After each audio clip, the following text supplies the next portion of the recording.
presentes, cumprimento aqueles que nos assistem em casa através da televisão. E nós teremos uma quinta junta muito interessante na data de hoje, um tema que eu diria que talvez seja o tema do ano, o tema mais palpitante do ano. E passo logo a palavra ao professor José Antônio Spinelli Livoso, que é professor titular do Departamento de Ciências Sociais da UFRN, cientista político, doutor em educação, não é isso? Em educação. Também pelo tempo de meia hora, agradecendo também pela gentil presença, ele que conheço já há tanto tempo, foi colega muito tempo na minha mão. Contribuição. Ela criou um departamento, né?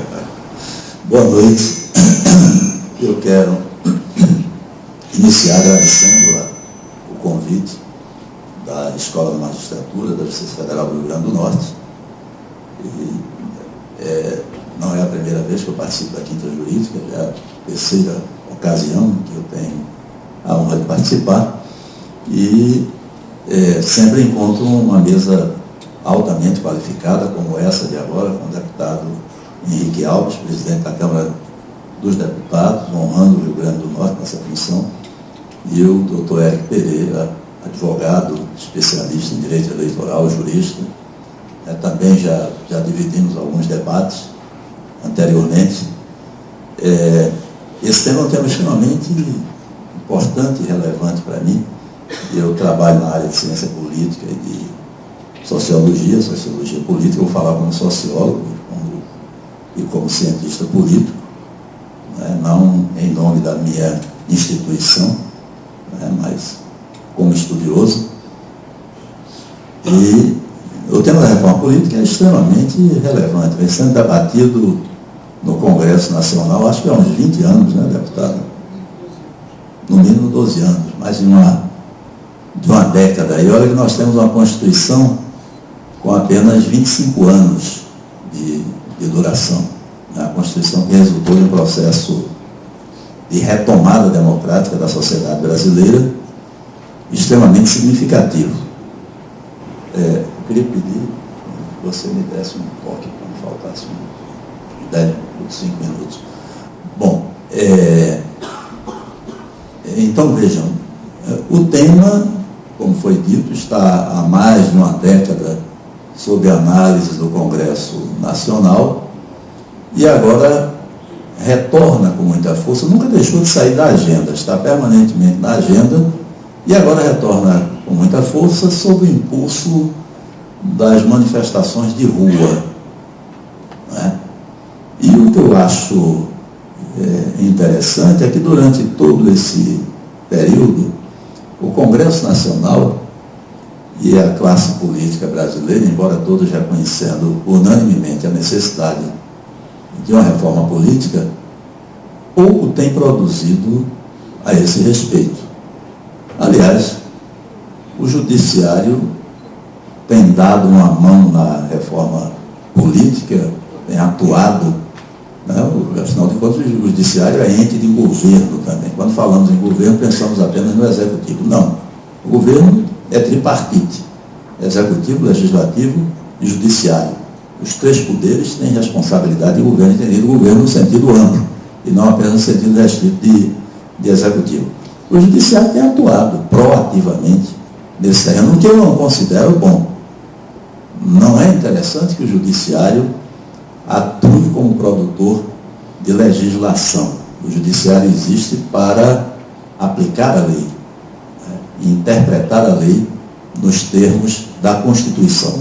Quando isso acontece, geralmente não é nem por culpa do Judiciário, mas é por incapacidade do sistema político de processar as reformas necessárias. E aí eu queria ressaltar que vivemos num regime democrático. O que é a democracia? Há mais de 2000 anos atrás, Aristóteles, classificando as formas de governo, chamava a democracia governo dos pobres. Porque em qualquer sociedade, entre as até agora existentes, os pobres são maioria. E, portanto, o regime democrático é o regime da soberania popular e, sobretudo, o regime daqueles que aqui Gramsci, o pensador italiano Antonio Gramsci chama de classes subalternas. Portanto, eu vejo a reforma política como um conjunto de mudanças para dar mais legitimidade à democracia. Eu não tenho nenhuma dúvida que vivemos num regime democrático, mas os regimes democráticos se caracterizam precisamente pela sua capacidade constante de autorreforma. Uma ditadura, já dizia Giovanni Sartori, um cientista político ítalo-americano, uma ditadura jamais se autorreforma. As democracias podem se autorreformar, né? Podem se revitalizar, porque o debate, né, o constante repensar-se é característica das democracias, assim como é característica da democracia, também a produção do consenso e do dissenso. A democracia busca permanentemente construir consensos, mas esses consensos são sempre consensos relativos, transitórios, nunca definitivos, né? Então, por que precisamos realizar uma reforma política? Porque o nosso sistema político, tal como está posto aí, não tem atendido plenamente às necessidades do povo. E não tem a representatividade e a legitimidade que se esperaria de um sistema político responsivo, capaz de responder às demandas que são colocadas no espaço público. Eu vou dar um exemplo que eu acho extremamente incômodo. A Câmara Federal passou anos e anos discutindo a reforma política. Não quero atribuir a responsabilidade pela não realização à Câmara, mas enfim. E recentemente, a Câmara Federal, numa votação memorável, deixou envergonhado todo o povo brasileiro, ao não demonstrar a capacidade de cassar o mandato de um preso de justiça, condenado e julgado em todas as instâncias. E em seguida a Câmara Federal, acho que por um ato de meia-culpa, aprovou a instituição do voto aberto para todas as votações. Deputado Henrique, não convence. Acho que a Câmara Federal continua devendo. Não convence. A incapacidade do nosso sistema político, tal como está colocado, a incapacidade de responder a essa demanda social, né, essa demanda da sociedade, é verdade que, veja bem, nas manifestações de rua ocorridas recentemente, e esse é um outro tema, é um tema paralelo, essas manifestações são de uma complexidade muito grande, mas eu acho que o que chegou às ruas foi principalmente um protesto de classe média, porque quando elementos populares ou sindicatos saíam às ruas, a gente notava a mudança na tonalidade das reivindicações. De qualquer maneira, os protestos de rua deram um recado claro, né? Eu acho que implícito nesse recado está a necessidade de se fazer a reforma política, né? Os protestos de rua questionaram as políticas públicas, sobretudo as políticas públicas em três áreas extremamente sensíveis, que são as áreas de saúde, de educação e de segurança. E questionaram profundamente, aliás, começaram por aí, a qualidade de vida dos nossos centros urbanos. E é nos centros urbanos, hoje, que vive a maioria da população brasileira. As nossas cidades estão ficando inabitáveis. O solo urbano, o território urbano é monopolizado por grandes corporações do setor imobiliário que ganham muito dinheiro especulando com terras e impõem aos moradores dos centros urbanos, sobretudo aos mais pobres, um estilo de vida que é simplesmente desumanizante. E eu acho que esse recado dos protestos que se manifestaram nas ruas foi um recado muito claro. Né? Depois eu acho que o movimento perdeu a sintonia e perdeu o rumo, efetivamente, mas o recado forte ficou dado, a demanda forte foi dada. Né? E aí vem a questão da reforma política, do que se trata. Eu gostaria agora de ser mais específico. Né? Vocês ouviram aqui duas falas e cada fala abordou aspectos distintos, porque a reforma política realmente, ou o tema da reforma é muito amplo e é muito diferenciado, mas é óbvio que seria interessante, seria de bom tom, que o Congresso Nacional, a Câmara e o Senado pudessem realmente estabelecer um foco definido, estabelecer uma agenda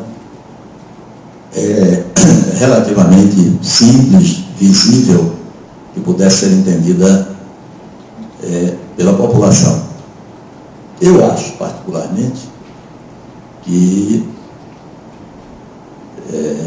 a proposta de constituinte exclusiva para a elaboração da reforma política é uma proposta que tem sua racionalidade. Né? Se a chamada classe política e o Congresso Nacional se revelam incapazes de realizar uma reforma política, e, sobretudo, se tem dificuldades para realizar uma reforma política que fira seus próprios interesses, é óbvio que os atuais detentores de mandato não vão fazer uma reforma política que vá contra os seus próprios interesses. Aí você tem duas alternativas. Uma alternativa é convocar eleições especiais para uma Assembleia Constituinte exclusiva, com mandato determinado, com objetivos determinados, para executar, fazer a reforma política, e, em seguida, essa Constituinte exclusiva se autodissolveria e a reforma seria submetida a referendo da população. Eu não considero a ideia de plebiscito desinteressante. Eu acho que o plebiscito, da forma como foi proposto pela presidente Dilma Rousseff, foi uma resposta adequada às manifestações de rua, tinha uma característica de simplicidade, era facilmente entendível pelo público, pelo cidadão, e, sobretudo, sinalizaria para o Congresso, para a Câmara e o Senado, daria um balizamento que eu acho que seria interessante. Mas vejam, a proposta de constituinte exclusiva, embora tendo uma racionalidade, né, embora podendo ser controlada pelo cidadão, é uma proposta difícil de ser aprovada politicamente, até porque mesmo a Constituinte exclusiva deveria ser aprovada pelo Congresso Nacional. Dificilmente o Congresso Nacional aprovaria uma proposta desse tipo. Então resta, como alternativa, a realização de uma reforma política como a que está sendo pela enésima vez agora tentada, né, de uma reforma política no próprio Congresso Nacional, na Câmara e no Senado, que parta de consensos mínimos para que se possa conseguir alguma coisa. A pergunta que se faz é a seguinte: uma reforma política feita dessa forma, a partir do minimamente consensual, porque de outra forma é inviável, vai realmente produzir resultados efetivos ou vai apenas realizar uma reforma cosmética e superficial? Vejam, um dos temas da reforma política diz respeito a financiamento público de campanha. Eu vou pegar as questões polêmicas. Né? Financiamento público ou privado de campanha. Eu acho que o custo para a sociedade, aliás, o custo da campanha política sempre é pago pela sociedade. Trate-se de financiamento público, trate-se de financiamento privado. Porque é uma parcela do produto. Se nós encararmos a formação do produto, né, da economia, se trate-se, seja o PIB, seja o PNB ou qualquer outro índice, ela é resultado do concurso de capitais, de técnicas e de força de trabalho que estão colocados que são investidos em nossa economia. E, portanto, quando um empresário faz doações, ou uma pessoa física faz doações, ou quando o Estado, através do fundo público, né, destina uma parte do fundo público para financiar campanhas eleitorais, o resultado, do ponto de vista quantitativo, é o mesmo. É uma parte do produto que foi destinada ao financiamento de campanhas políticas. De qualquer forma, somos nós, trabalhadores, empresários e outros, que estamos pagando esse custo. E, portanto, cabe à sociedade perguntar-se a si própria se vale a pena investir parte do fundo público para financiar a democracia. Se não fosse democracia, se fosse outro regime, se fosse uma ditadura como a que tivemos entre 1964 e 1985, não tenho dúvida. Parte do produto era destinada também para sustentar o Estado, sustentar o governo, sustentar campanhas políticas, etc. Eu acho que a questão relevante é a seguinte: o que é mais democrático? O que é que garante, em termos de financiamento de campanha, o que é que garante uma disputa mais igualitária? O que é que garante um processo mais transparente? O que é que permite uma fiscalização mais efetiva por parte dos poderes fiscalizadores? Eu entendo que numa sociedade capitalista como a nossa, ou mesmo em qualquer outra forma de sociedade, controlar a corrupção é um objetivo extremamente difícil. Reduzir a corrupção a zero, eu acredito que seja praticamente impossível. Mas é possível reduzir os níveis de corrupção. É possível controlar. E é possível punir aqueles que cometem desvios. E eu acredito que no regime democrático nós temos muito mais elementos para isso do que num regime autoritário, né? Fala-se que no tempo dos generais não havia corrupção, havia e muita. Não se podia denunciar, não se podia falar. Havia corrupção incontrolada. O que acontece hoje é que as coisas são mais visíveis, são mais transparentes. Há um regime democrático, a liberdade de imprensa, as pessoas podem se manifestar, podem denunciar e, portanto, a percepção da corrupção é mais aguda. Mas vejam, a pergunta que se deve fazer em relação ao financiamento de campanha, eu acredito que seja essa. Eu considero também, não dá para não falar telegraficamente, não dá para fundamentar muito, considero também que o financiamento público de campanha permite uma transparência maior, confere uma transparência maior ao processo. É óbvio que há outros elementos da nossa cultura política que estão aí presentes e que eu não sei como é que se controlaria isso. O doutor Érico falou em R$7, é esse o cálculo, né, que foi feito realmente, R$7 por pessoa, o custo da campanha política. Aliás, campanha que já é financiada, né, já tem financiamento público, ao menos parcial. Né? Eu acredito que o financiamento público daria mais transparência, permitiria um controle maior por parte das autoridades, dos órgãos fiscalizadores, da sociedade civil. Agora, era preciso mexer numa coisa que está presente na nossa cultura política e que está presente nas campanhas políticas, que é a questão do marketing eleitoral. O marketing eleitoral é extremamente caro, as campanhas são muito caras. É preciso, efetivamente, se nós queremos campanhas mais democráticas, mais abertas e mais legítimas, é preciso, não sei de qual forma, não tem uma solução técnica, né? Aliás, a solução técnica e política deve ser encontrada pelos nossos representantes, mas é preciso baratear efetivamente as campanhas.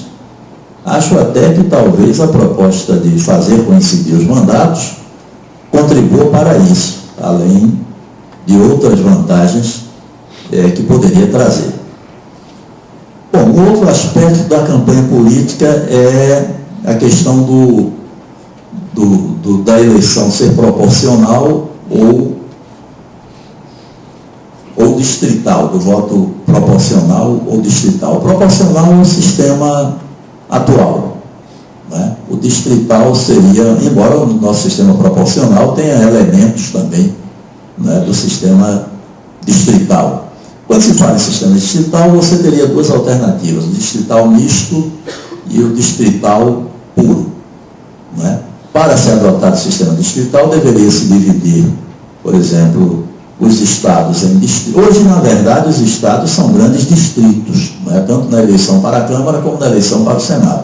Precisaria se dividir o estado em distritos, de acordo talvez com algum critério geoeconômico, né?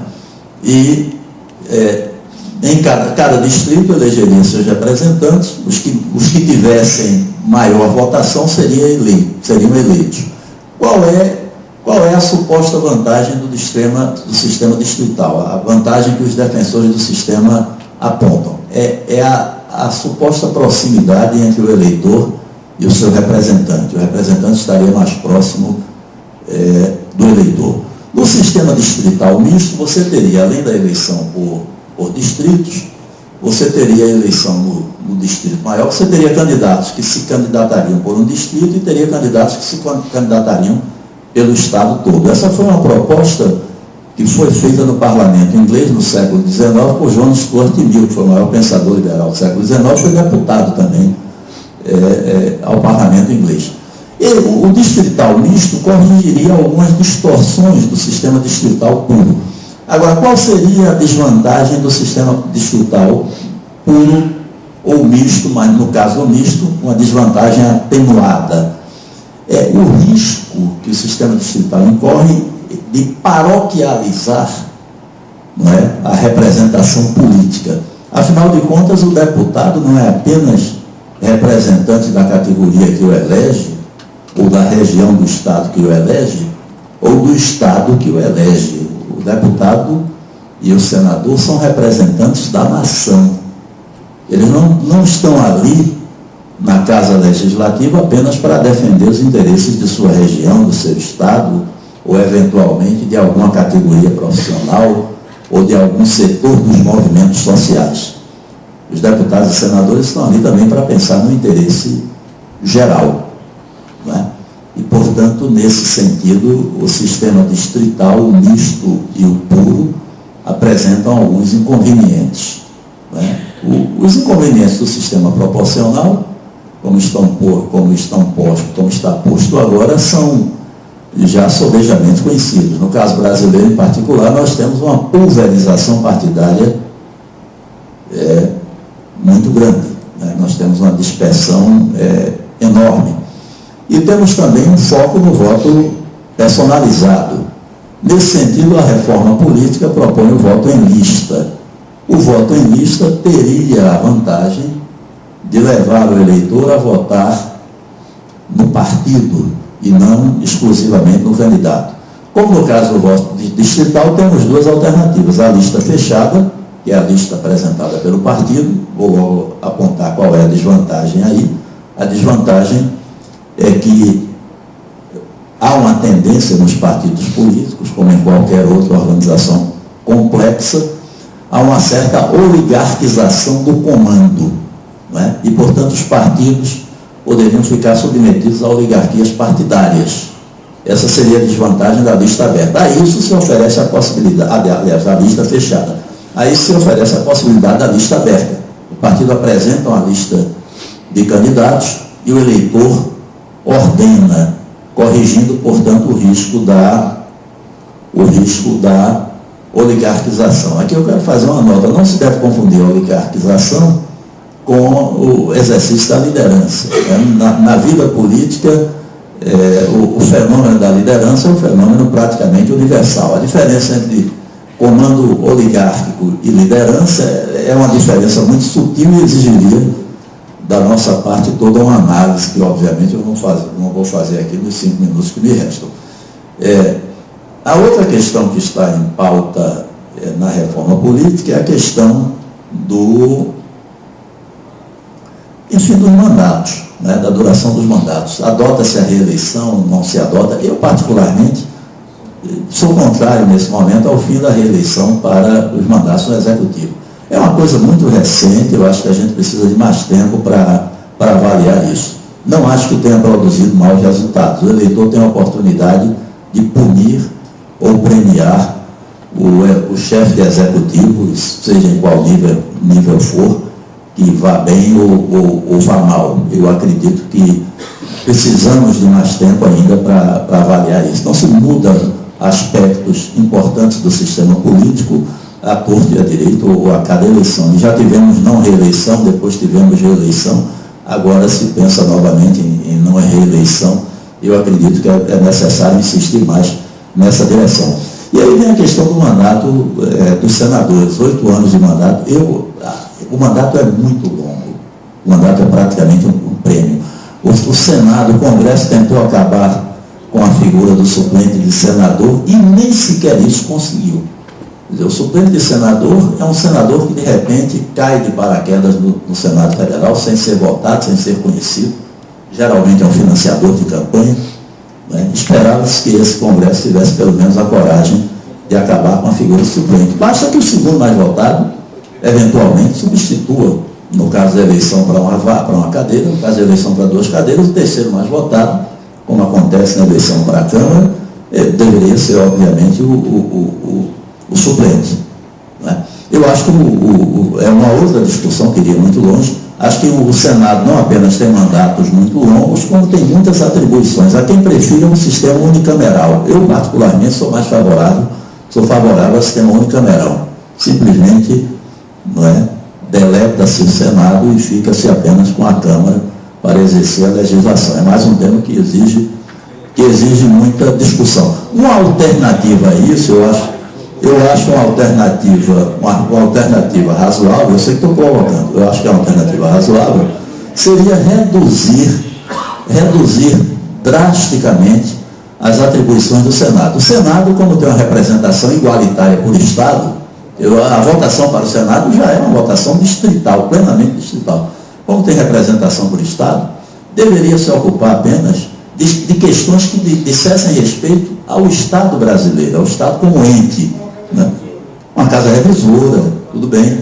As relações externas do país, as relações exteriores deveriam ser... As questões fiscais que envolvessem o pacto federativo deveriam ser objeto de apreciação do Senado. Eu acho que nós precisamos de coisas desse tipo. E precisamos, sobretudo, multiplicar as formas de intervenção popular, de consulta popular. O plebiscito, o referendo.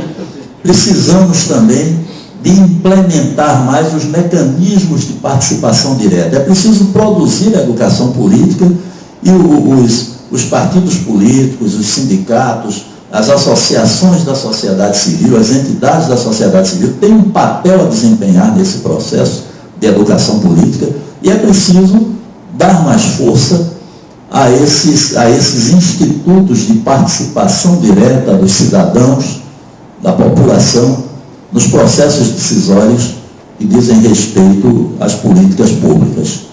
O tema é muito vasto, o tempo é longo, a gente precisamos dialogar mais com vocês, mas eu queria ter colocado isso e claro, o tema é provocativo também, e eu acho que é interessante quando se faz assim. Muito obrigado.